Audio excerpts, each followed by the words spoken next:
வணக்கம் நண்பர்களே, இன்றைக்கி நம்ம சேனல் வந்து பார்ப்பது வந்து பார்த்தீங்கன்னாங்க, காவிரியின் குறுக்கே கல்லணை கட்டினான் கரிகால சோழன். ஸோ அந்த சாப்டர் தான் வந்து பார்க்க போகிறோங்க.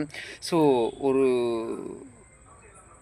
அணை நீர்ப்பாசனம் வந்து உருவாக்கணும் அப்படின்னு சொல்லி வந்து பார்த்தீங்கன்னா, காவிரி குறுக்க வந்து பார்த்தீங்கன்னா வந்து கல்லணையை வந்து கட்டிங்க. ஸோ 2 பக்கம் வந்து பார்த்தீங்கன்னா தண்ணி வந்து நம்ம கரிகால சோழன் வந்து உருவாக்கணும் அப்படிங்க. ஸோ இந்த கட்டடம் வந்து பார்த்தீங்கன்னா, இந்த கல்லணை வந்து எப்படி கட்டினாங்க அப்படின்னா, அதாவது கல்லை வந்து பார்த்தீங்கன்னா ஆற்றுல வந்து போட்டுக்கிட்டே இருக்காங்க. ஸோ மணலில் வந்து பறிச்சுக்கிட்டே இருக்குது. ஸோ பறிக்க வந்து கீழே போயிட்டே இருக்குது. ஸோ அடியில் எவ்வளவு செட்டு கிடைக்குதோ அந்த அளவுக்கு வந்து போனதுக்கப்புறம் ஒவ்வொன்றா கொட்டி அது மேலே அப்படியே வந்து கட்டணம் கட்டினாங்க.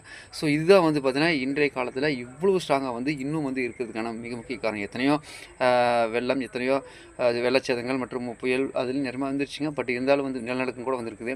பட் இருந்தாலும் வந்து பார்த்தீங்கன்னா, இன்னும் ஸ்ட்ராங்காக இருக்குதுன்னா, அந்த காலத்தில் கட்டப்பட்ட அந்த கட்டடக்கலையினுடைய அஸ்திவாரம் அப்படி. ஸோ அதை போல தாங்க.